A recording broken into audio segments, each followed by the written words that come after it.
Sejam bem-vindos ao canal Um Dia no Universo. Eu sou o Murilo e este é mais um vídeo de perguntas e respostas. As perguntas que eu vou responder nesse vídeo foram enviadas a mim por vocês, os seguidores do canal, através dos comentários dos vídeos e do meu Instagram. Então me segue lá que eu vou pedir por perguntas por lá também.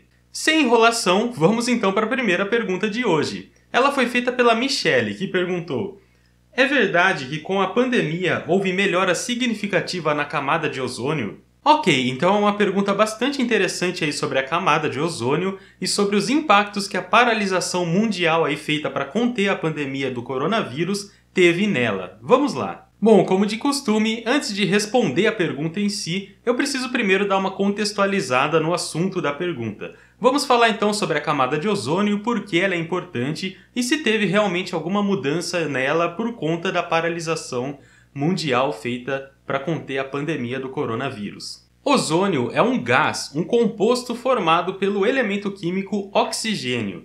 Sim, o oxigênio não é apenas o ar que a gente respira, ele é um elemento químico e forma vários compostos diferentes. O gás oxigênio que a gente respira tem a fórmula química O2, ou seja, são dois átomos de oxigênio ligados um com o outro, enquanto o ozônio é uma outra forma do oxigênio puro que tem fórmula química O3, ou seja, três átomos de oxigênio ligados entre si. Essa forma O3 do oxigênio, que é o ozônio, é encontrada nos níveis superiores da atmosfera, e lá ele desempenha um papel muito importante para nós que vivemos aqui na superfície do planeta. O ozônio tem a capacidade de absorver uma boa parcela da radiação ultravioleta que o Sol emana sobre a Terra. E essa radiação ultravioleta é bastante nociva se não fosse filtrada por essa camada de ozônio que nós temos nos níveis mais altos da atmosfera. Essa radiação ultravioleta que o Sol emite é bastante energética e tem a capacidade de danificar várias estruturas biológicas que são essenciais, como o DNA e proteínas. Por isso a proteção que a camada de ozônio exerce é tão importante. Bom, acontece que em meados do século XX foi descoberto um grupo de moléculas que foram muito importantes para várias indústrias, que são o CFC, clorofluorcarbono. Logo, essas moléculas começaram a ser usadas em várias tecnologias, desde refrigeradores, sejam geladeiras ou ar-condicionado, até aerosóis e na fabricação de espumas, sejam elas rígidas, aquelas espumas para isolamento térmico, ou espumas macias para estofamento, colchões, travesseiros e tudo que se possa imaginar. Só que a própria fabricação desses produtos, bem como o uso deles e o descarte, acabou levando à liberação de grandes quantidades desse tipo de composto na atmosfera, e por movimentos convectivos, esses compostos acabaram sendo levados para os níveis superiores da atmosfera, aonde está a camada de ozônio. E esses compostos rapidamente começaram a reagir com o ozônio, que já é uma molécula instável, para degradar ele, formando outros compostos com o cloro e com o flúor e oxigênio. Só que esses compostos não têm a mesma capacidade do ozônio de bloquear a radiação ultravioleta vinda do Sol. E isso foi um problema muito grave por conta da velocidade que estava acontecendo. A camada de ozônio estava sendo degradada numa velocidade muito maior do que ela tinha a capacidade de se regenerar. Bom, e assim então foi feito um esforço internacional, começando lá em 1987 com o Protocolo de Montreal, para a redução e por fim o banimento do uso desse tipo de composto, porque o pessoal viu que não ia ter jeito, esse tipo de degradação da camada de ozônio ia causar problemas seríssimos se não fosse freada o mais rápido possível. E realmente o banimento dos CFCs no final do século XX começaram a dar resultados, primeiro com uma diminuição da taxa da degradação da camada de ozônio, por fim uma estabilização e até que recentemente foi constatado que a camada de ozônio está de fato se recuperando como era previsto. Ainda existem alguns compostos que são deletérios à camada de ozônio que estão sendo usados, mas eles estão sendo usados em pouquíssima quantidade em comparação com o que era com os CFCs antigamente. Então, o problema da camada de ozônio ainda não está resolvido, porque ela ainda não voltou aos níveis que era antes da utilização dos CFCs, mas podemos dizer que está bem encaminhado, tudo graças ao banimento do uso dos CFCs e ao monitoramento da camada de ozônio feita por diversos grupos de pesquisa espalhados pelo mundo.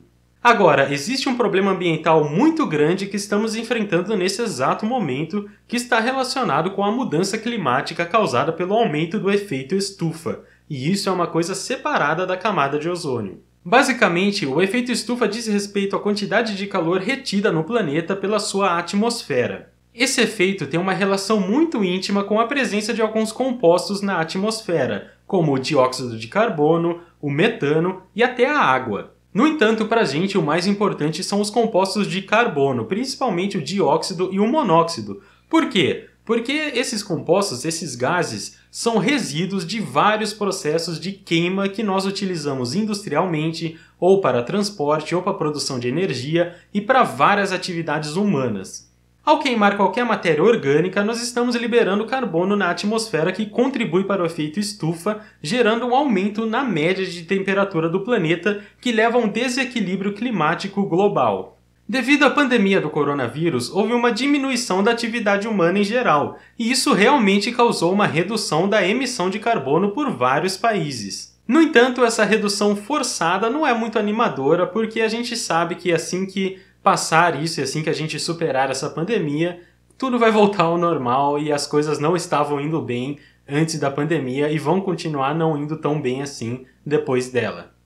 Bom, então é isso. Eu falei aí resumidamente sobre a questão climática, que é um assunto bastante complexo, bastante extenso, mas com certeza eu vou voltar a falar nele aqui no canal. Por enquanto ficamos só com esse pequeno resumo que eu quis trazer para responder a pergunta da Michelle. A segunda e última pergunta de hoje foi feita pela Mayara. Ela perguntou: como vemos as cores? Como nosso cérebro processa as cores e por que algumas pessoas não veem? No vídeo em que eu falo sobre a descoberta da radiação infravermelha por William Herschel, eu comento sobre como funciona o sentido da visão. Eu vou deixar esse vídeo aqui no card e também na descrição do vídeo. Sugiro que todos vejam porque foi um vídeo que eu gostei bastante do resultado. A pergunta está bem respondida no vídeo, mas eu vou responder aqui de novo, mais resumidamente. Nos nossos olhos existem um grupo de células chamadas cones, e esses cones eles são estimulados dependendo da frequência da luz que eles recebem. A luz é uma onda, ou seja, ela oscila, e a frequência da luz diz respeito à quantidade de oscilações por segundo que ela tem, e isso está relacionado com a quantidade de energia que essa onda tem. Bom, então dependendo da frequência dessa luz, ela consegue estimular um grupo específico de cones. Nós temos os nossos cones divididos em 3 grupos que são estimulados com frequências específicas. E essas frequências diferentes são interpretadas como as cores. Os cones que são estimulados por luz de mais baixa frequência correspondem à cor vermelha. Já os que são estimulados por luz de média frequência são a cor verde. E os que são estimulados por luz de mais alta frequência correspondem à cor azul. Esse estímulo acaba sendo refletido no sinal elétrico que essas células enviam através do nervo óptico e que chega no cérebro. E quando o cérebro recebe essa informação, ele consegue saber qual é a cor que está sendo enxergada de acordo com a quantidade de estímulo dos diferentes tipos de cones. Então, se todos os cones são estimulados ao mesmo tempo, a gente tem uma mistura das 3 cores que resulta no branco. Se os cones azul e vermelho são estimulados, a gente tem a cor roxa, que é a mistura de azul e vermelho. Se só os vermelhos são estimulados, a gente tem a cor vermelha e assim por diante. Agora, a condição de daltonismo geralmente é causada por um fator genético que resulta na não existência de um desses grupos de cones nos olhos dessa pessoa. Portanto, ela tem menos possibilidades de combinações de estímulos para gerar as cores, por isso essa pessoa enxerga menos cores. E o curioso é que diferentes animais podem ter outros arranjos de cones para enxergar as cores. Enquanto nós temos 3 tipos de cones, os cachorros, por exemplo, têm 2, então eles enxergam menos cores do que nós. E as aves, elas têm 4, então elas enxergam mais cores. E da mesma forma, insetos, animais marítimos e vários outros grupos aí de animais vão ter diferentes arranjos e podem enxergar mais ou menos cores do que nós. Muito obrigado por usar os seus cones para ver as cores deste vídeo. Espero que todos tenham gostado. Se você gostou, não se esqueça de deixar um like aqui embaixo e de comentar com a sua pergunta que eu vou responder em algum vídeo futuro. Se eu ainda não respondi uma pergunta que você enviou, fique tranquilo que ela está arquivada e eu vou responder. Para acompanhar os próximos vídeos do canal, não se esqueça de se inscrever. Muito obrigado a todo mundo que assistiu e até a próxima!